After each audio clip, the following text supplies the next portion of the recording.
Hello friends, today we are going to study a very not so frequently used remedy at its subtle level.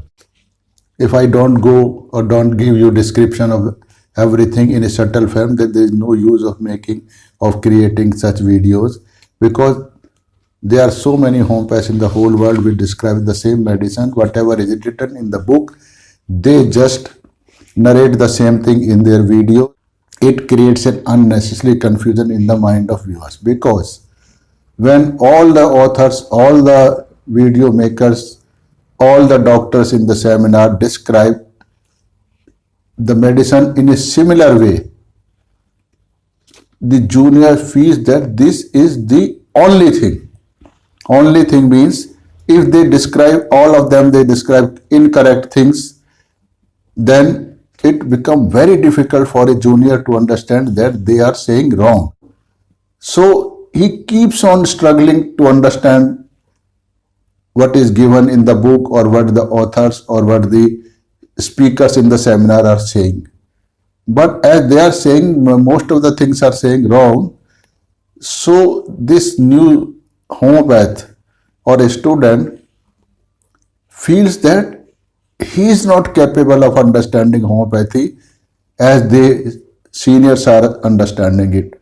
But he fails to understand that these seniors, they themselves have not understood the homeopathy in a proper way.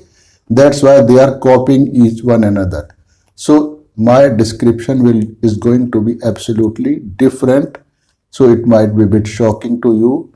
Shocking because I sometimes I contradict many stalwarts also, because I say the slogan was Audo Sapere. Audo Sapere means dare to be wise.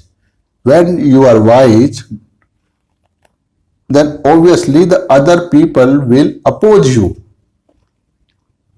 They cannot bear that somebody or someone should say that you are wrong. So with full might, they try to oppose you.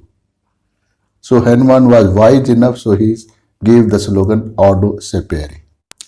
That is why I know I might be opposed very much by so many homeopaths, will be criticized for giving such kind of description, will be abused, etc. They can do anything.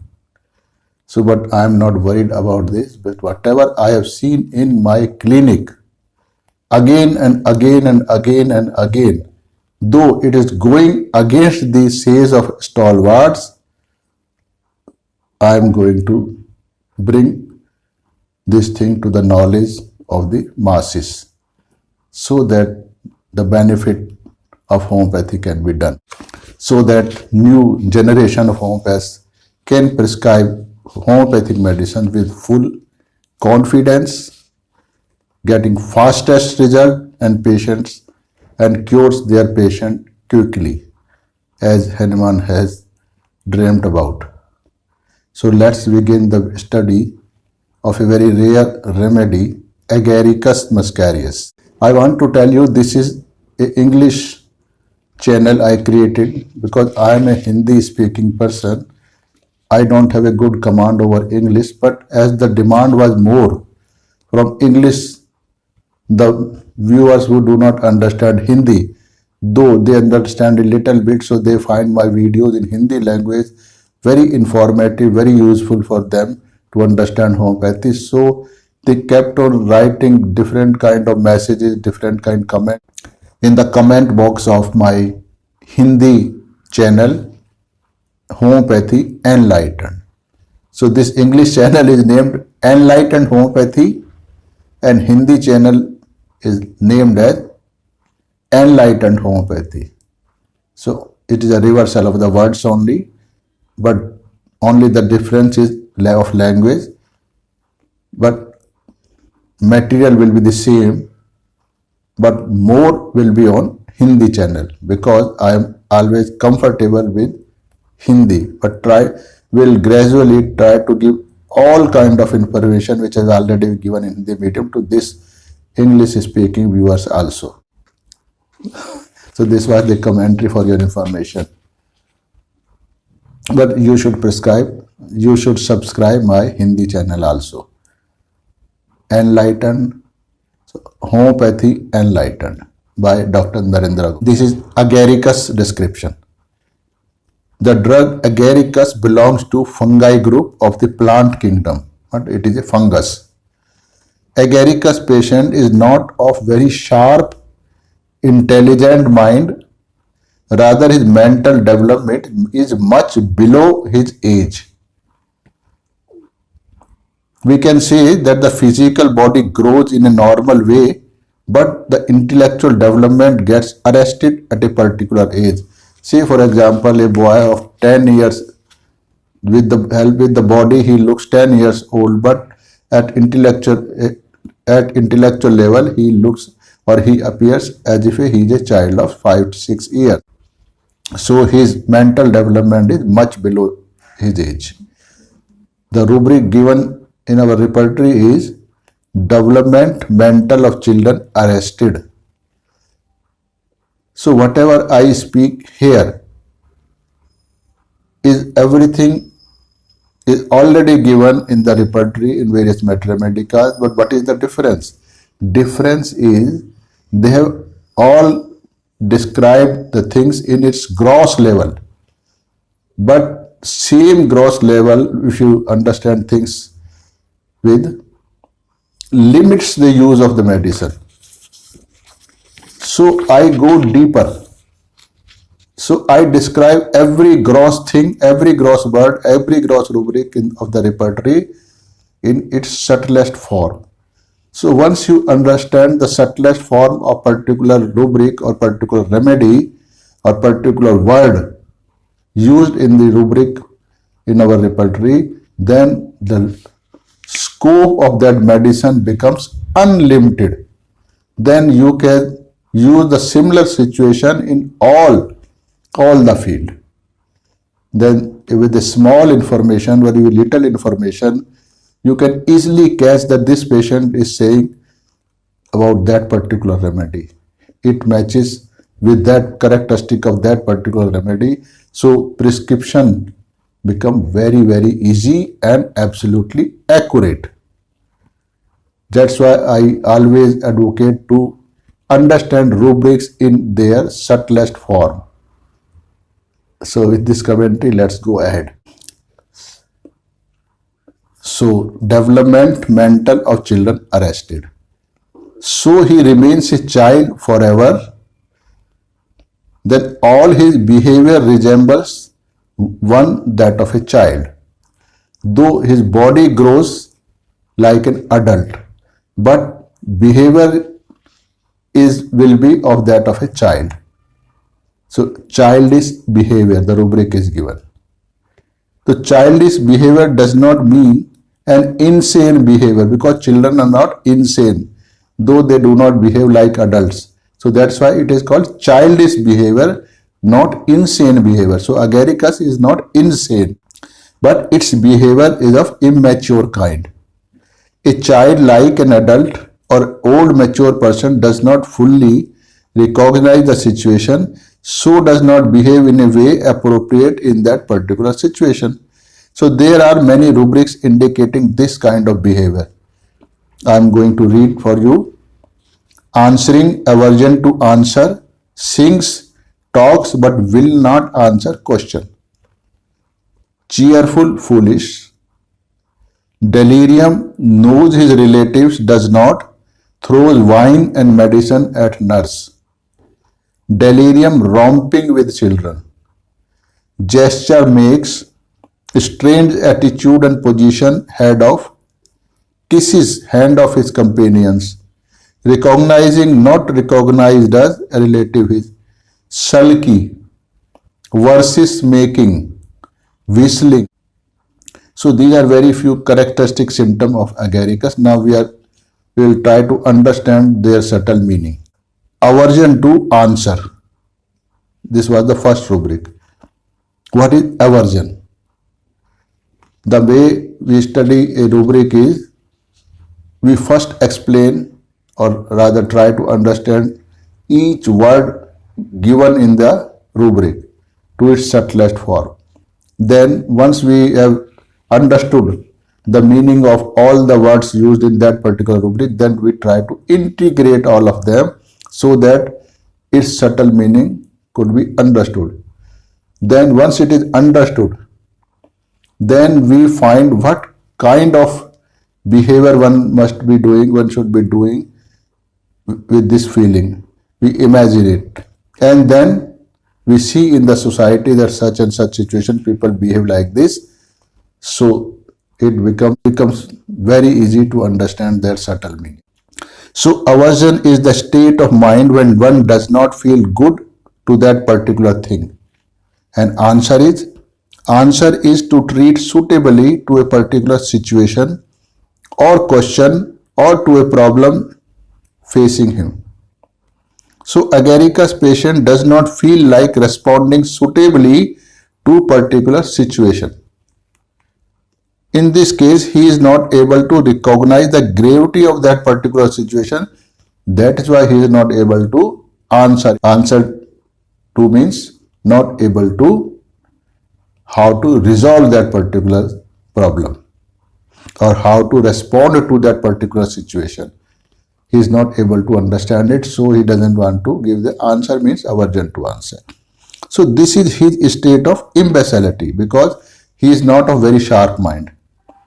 Because he is already joyfully busy in something else, this state is represented by the words like singing and talking used in this particular rubric. So this means he remains cheerful. Cheerful means full of happiness and joy because he is not able to perceive the gravity of the situation. For example, a person sitting on a branch of tree enjoying cutting the tree without realizing that he is cutting the same branch and ultimately he will fall down and injure himself. So cheerfulness of Agarika's patient is because of his inability to realize the nearby or impending danger to him, though the danger is very much evident or visible to others, but Agaricus is not recognizing it. So he remains cheerful. So this is the subtle meaning of this rubric. For example, a patient is having recurrent vomiting mixed with blood. So obviously this is something very serious. One should take note of it. So everyone in the family warns him that this is a sign of some serious disease like cancer or ulcer, gastric ulcer, etc. But he is not disturbed by such warnings because he doesn't realize anything serious, though blood is coming. So this is a kind of imbecility or immaturity in him. So this is not because he is naive. He is not a naive. Agaricus is not naive but immature. Naive, who is naive? Naive is a person having natural simplicity. So natural simplicity does not mean an idiocy. So Agaricus is idiot but not naive. So but because he is not mature enough to realize the situation or problem in totality, that's why he is not answering that particular situation or not responding properly, appropriately to that particular situation. But once he senses the problem or danger, he feels it manifolds. Either he doesn't feel any danger because he is not able to understand that this is the magnitude of danger facing, or if he senses some kind of danger, he just senses it in manifolds. Then suppose danger is little this much, he feels this much.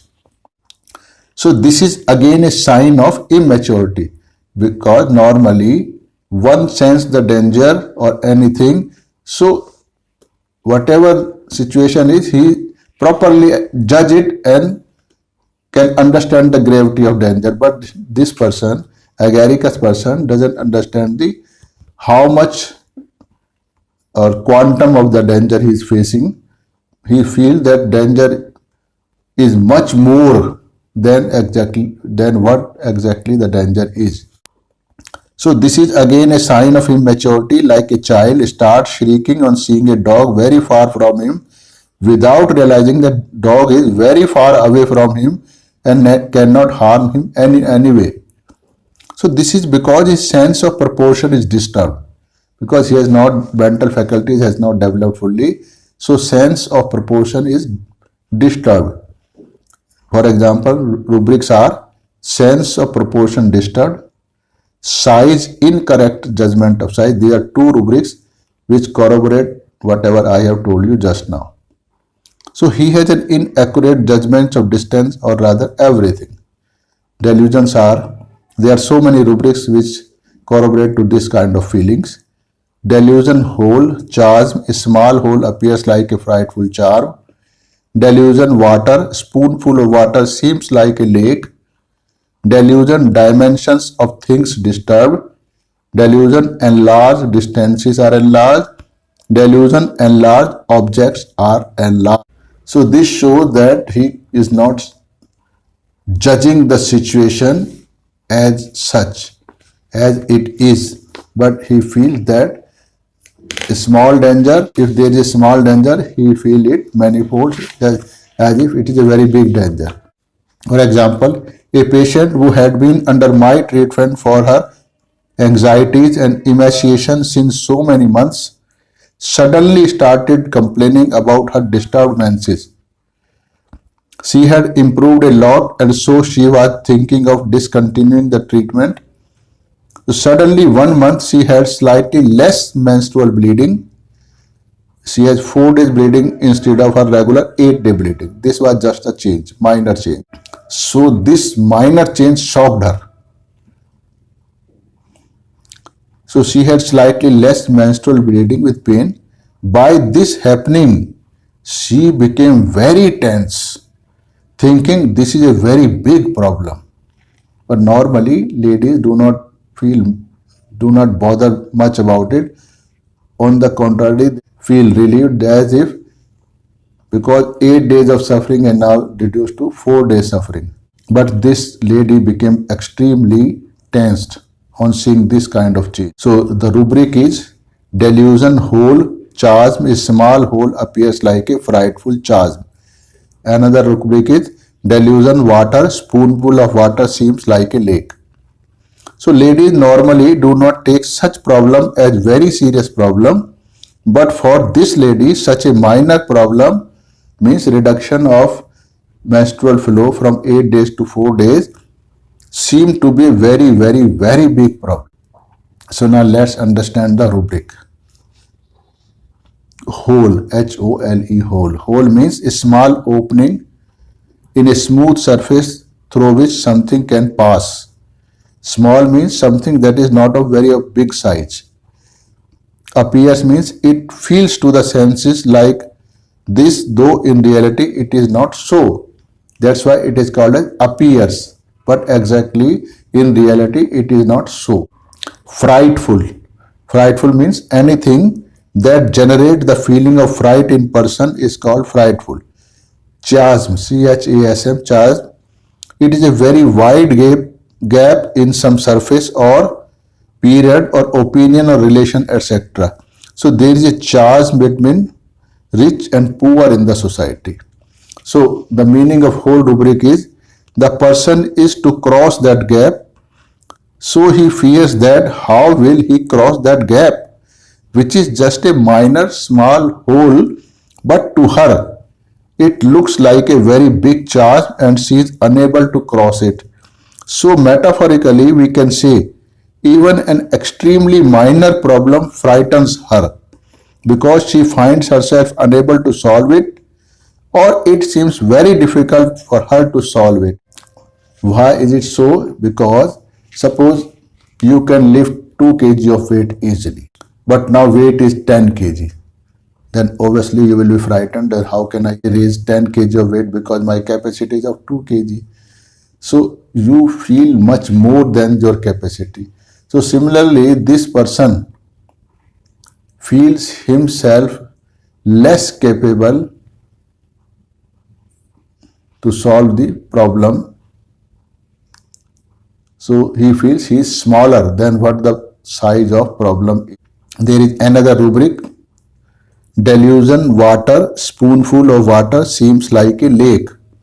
So there are several rubrics in the repertory in this description of this medicine having the same feeling. So I am describing another rubric having the same feeling. Spoonful of water. This is a very small quantity of water. One spoonful of water is not very big quantity. It is a very small quantity that when fall on the ground does not cover much area, hence can easily be handled. Lake. So lake is a very big water filled body on the ground. Usually it is deep and cannot easily be crossed by human without an aid like boat, etc. So lakes are very big as compared to one spoonful of water. So whole rubric again conveys the sense that a minor problem, what is the problem? A spoonful of water. Seems like a very big problem means it seems like a lake to her. So why it is so? Because he is imbecile, he has no sense of proportion. That is why he feels very minor problem as a very big problem. Another rubric is delusion objects enlarged. Now explain.